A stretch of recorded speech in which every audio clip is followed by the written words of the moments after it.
નમસ્તે મિત્રો, જય શ્રી હરિ, જય માતા લક્ષ્મી। મિત્રો, સનાતન ધર્મમાં દરેક પૂર્ણિમાના દિવસે આધ્યાત્મિક ઉર્જા, ધાર્મિક મહત્વ અને નવી સકારાત્મક શક્યતાઓ આવે છે। જો કે, આ બધી પૂર્ણિમામાં જ્યેષ્ઠ પૂર્ણિમાને સૌથી ખાસ માનવામાં આવે છે।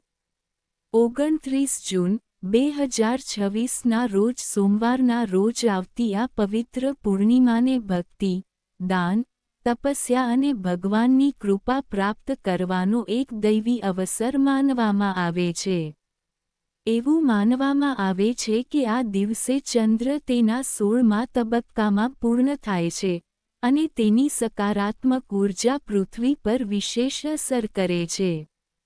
તેથી, એવી ધાર્મિક માન્યતા છે કે આ દિવસે કરવામાં આવતા જપ, તપ, સ્નાન, દાન અને પૂજાનું ફળ અનેક ગણું મળે છે। આ શુભ તિથિને ભારતના વિવિધ પ્રદેશોમાં જ્યેષ્ઠ પૂર્ણિમા, સ્નાન-દાન પૂર્ણિમા, સત્યનારાયણ પૂર્ણિમા અને વટ પૂર્ણિમા તરીકે પણ ઓળખવામાં આવે છે। મહારાષ્ટ્ર, ગુજરાત અને દક્ષિણ ભારતમાં, પરિણીત સ્ત્રીઓ વટ પૂર્ણિમા પર ઉપવાસ રાખે છે અને વડના વૃક્ષની પૂજા કરે છે, તેમના પતિના લાંબા આયુષ્ય અને શાશ્વત સુખ માટે પ્રાર્થના કરે છે। સમગ્ર ભારતમાં, ભગવાન વિષ્ણુ, દેવી લક્ષ્મી, ભગવાન સત્યનારાયણ અને ચંદ્રદેવની વિશેષ પૂજા પણ કરવામાં આવે છે। આ દિવસે ગંગા સ્નાન, પાણી, ભોજન, ઘડો, છત્રી, પંખો અને મોસમી ફળોનું દાન કરવું ખાસ મહત્વનું માનવામાં આવે છે। જ્યેષ્ઠ મહિનો વર્ષનો સૌથી ગરમ મહિનો માનવામાં આવે છે। તેથી, આ પૂર્ણિમાએ પાણીનું દાન કરવું એ માત્ર ધાર્મિક કાર્ય જ નહીં પરંતુ સેવા અને માનવતાનું પ્રતીક પણ માનવામાં આવે છે।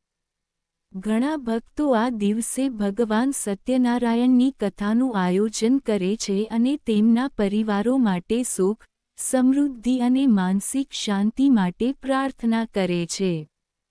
પૂર્ણિમાની રાત્રે ચંદ્રને પ્રાર્થના કરવાની પણ પરંપરા છે, કારણ કે ચંદ્ર લાગણીઓ, માનસિક સંતુલન અને તેને કૌટુંબિક સુખનું પરિબળ માનવામાં આવે છે।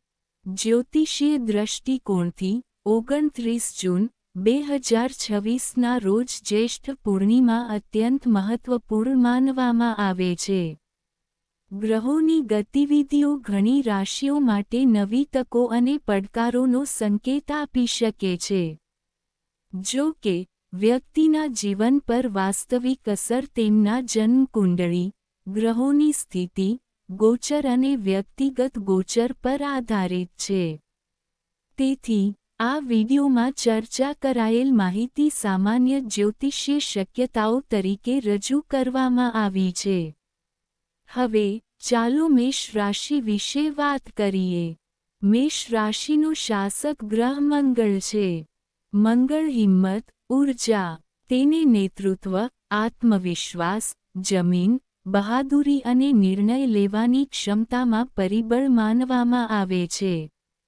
જ્યેષ્ઠ પૂર્ણિમા પછીના ગ્રહોના પ્રભાવથી મેષ રાશિના લોકોના જીવનમાં કારકિર્દી, સંપત્તિ, પરિવાર, સ્વાસ્થ્ય, પ્રેમ, વ્યવસાય અને સામાજિક સ્થિતિ સહિત નોંધપાત્ર ફેરફારો થઈ શકે છે।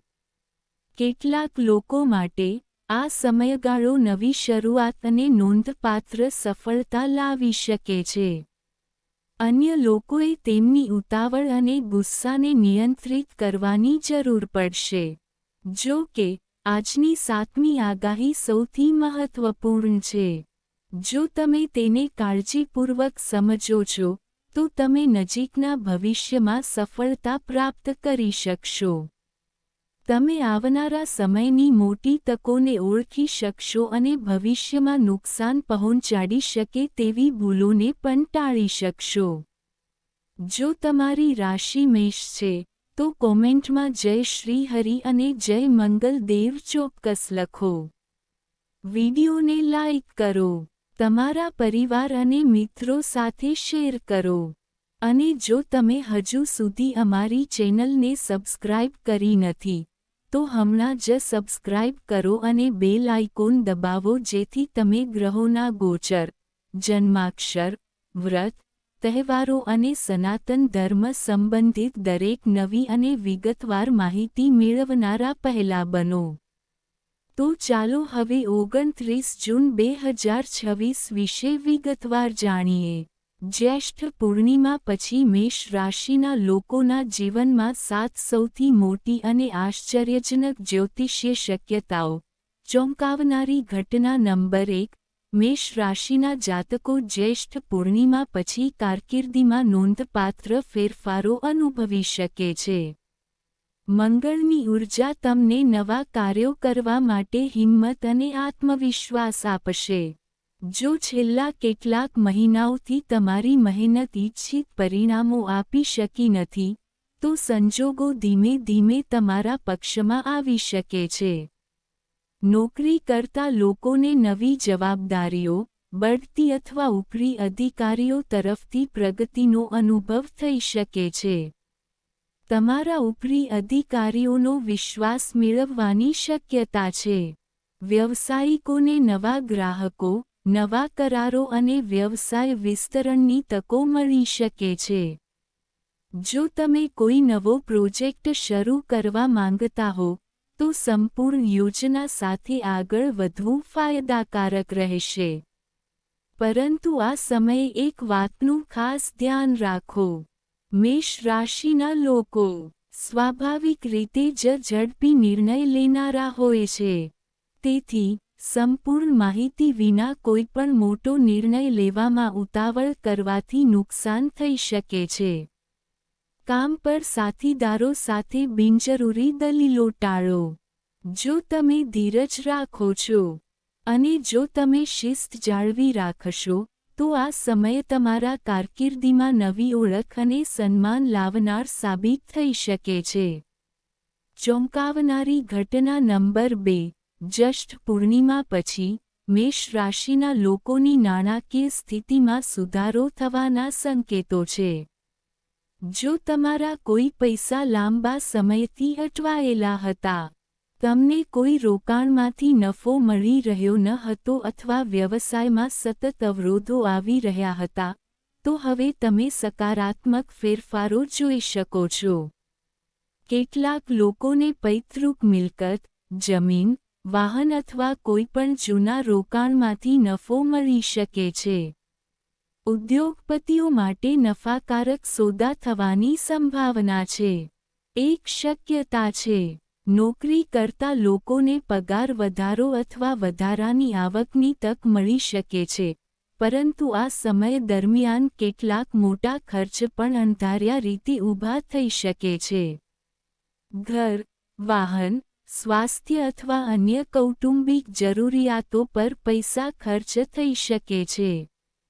તેથી, કોઈની સલાહ પર આધારિત આયોજન કર્યા વિના અથવા પૈસા રોકાણ કર્યા વિના રોકાણ કરવાનું ટાળો. ઉધાર અને ઉધાર લેતી વખતે સાવચેત રહો. જો તમે નાણાકીય શિસ્ત જાળવી રાખશો, તો આવનારો સમય પહેલા કરતાં વધુ મજબૂત અને સુરક્ષિત બની શકે છે. આશ્ચર્યજનક ઘટના નંબર 3. જ્યેષ્ઠ પૂર્ણિમા પછી, મેષ રાશિના જાતકોના પારિવારિક જીવનમાં ઘણા સકારાત્મક ફેરફારો આવશે. તમને કેટલાક ફેરફારો જોવા મળી શકે છે. જો પરિવારમાં લાંબા સમયથી તણાવ કે મતભેદ ચાલી રહ્યા છે, તો હવે સંબંધોમાં સુધારો થવાની શક્યતા છે.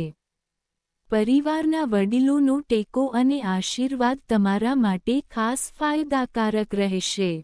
તમે શુભ પ્રસંગો, ધાર્મિક સમારંભો, ગૃહસ્થી સમારંભો અથવા નવા સભ્યના આગમન જેવા આનંદનો અનુભવ પણ કરી શકો છો. ઘરનું વાતાવરણ પહેલા કરતાં વધુ શાંત અને સકારાત્મક બની શકે છે. આ સમય રોમેન્ટિક સંબંધોમાં તમારી ધીરજની કસોટી કરી શકે છે. જો તમે કોઈ સંબંધમાં છો, તો તમારા જીવનસાથી સાથે નિખાલસ વાતચીત કરો. આ કરો અને નાની નાની વાતો પર ગુસ્સે થવાનું ટાળો. પરિણીત લોકો માટે તેમના જીવનસાથીનો ટેકો મોટી સમસ્યાનો ઉકેલ બની શકે છે. જ્યારે અપરિણીત લોકો માટે સારા લગ્ન પ્રસ્તાવ મળવાની શક્યતા છે.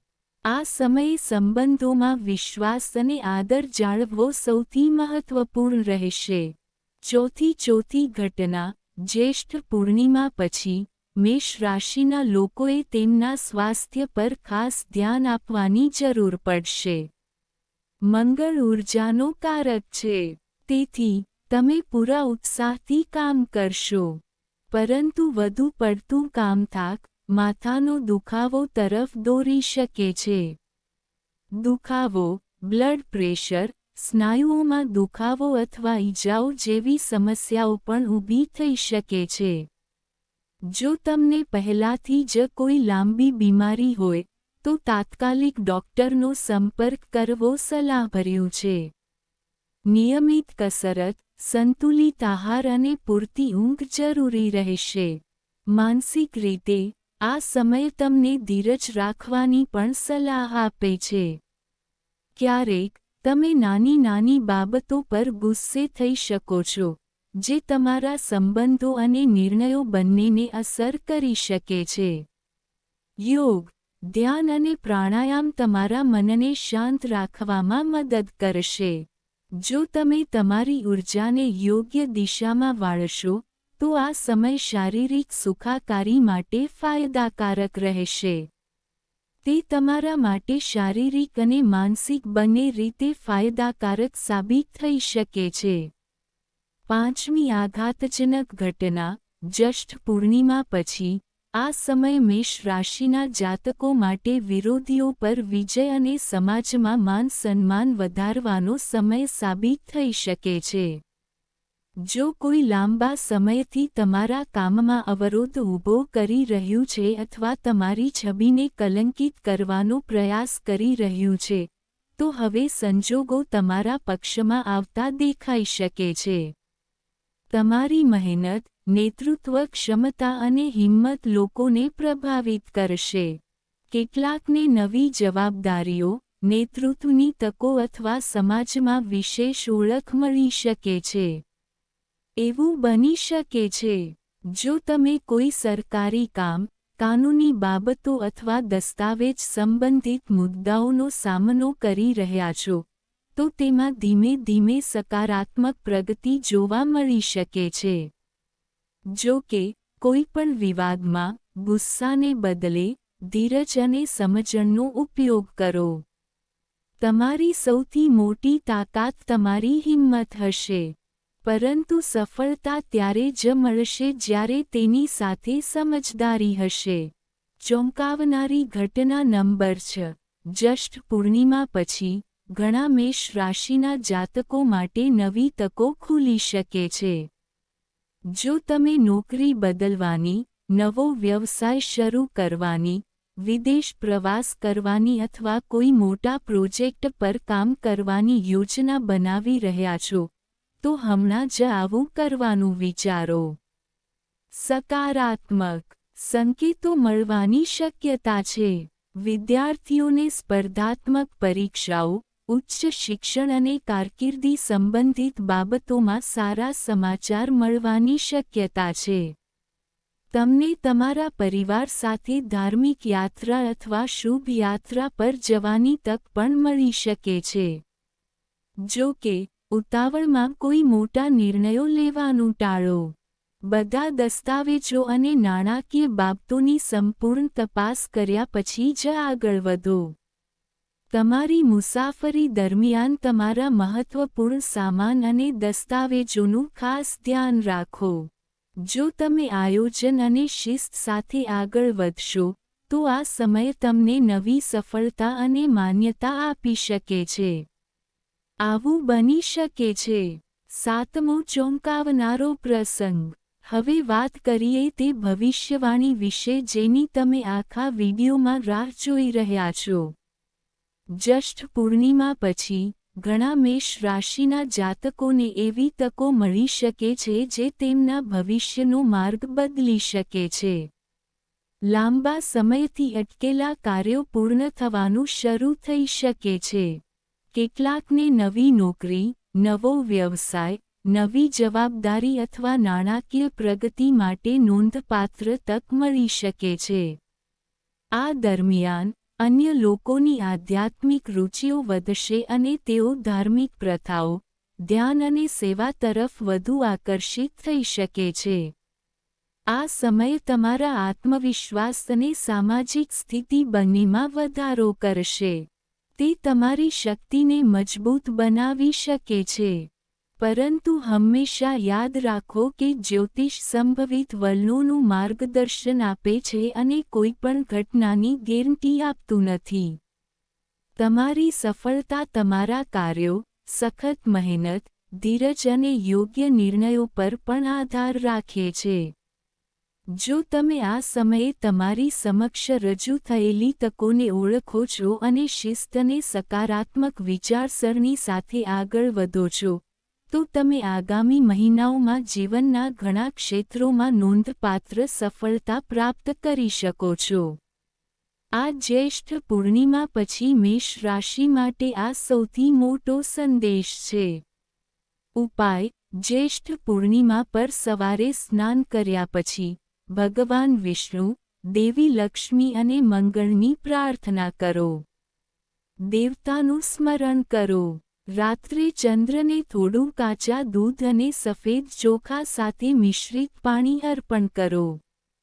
ઓમ નમો ભગવતે વાસુદેવાય મંત્રનો 108 વખત અને ઓમ ક્રા ક્રા ક્રોસા ભૌમય નમઃ મંત્રનો 21 વખત જાપ કરો. તમારી શ્રદ્ધા અનુસાર પાણી, લાલ ફળો, ગોળ અથવા ખોરાકથી ભરેલો વાસણ દાન કરો. તો મિત્રો, 29 જૂન 2026ના રોજ જ્યેષ્ઠ પૂર્ણિમા પછી મેષ રાશિ માટે આ 7 મહત્વપૂર્ણ જ્યોતિષીય શક્યતાઓ હતી. જો તમે આખો વિડિયો જોયો હોય, તો કૃપા કરીને ટિપ્પણીઓમાં જય શ્રી હરિ અને જય મંગલદેવ લખો. જો તમને અમારો વિડિયો ગમ્યો હોય, તો કૃપા કરીને તેને લાઇક કરો અને તમારા પરિવાર અને મિત્રો સાથે શેર કરો.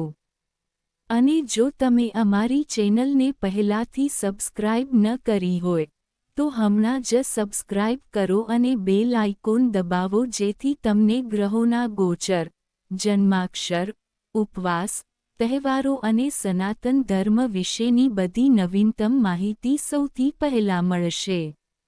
આભાર. જય શ્રી હરિ. જય માતા લક્ષ્મી. જય મંગલદેવ.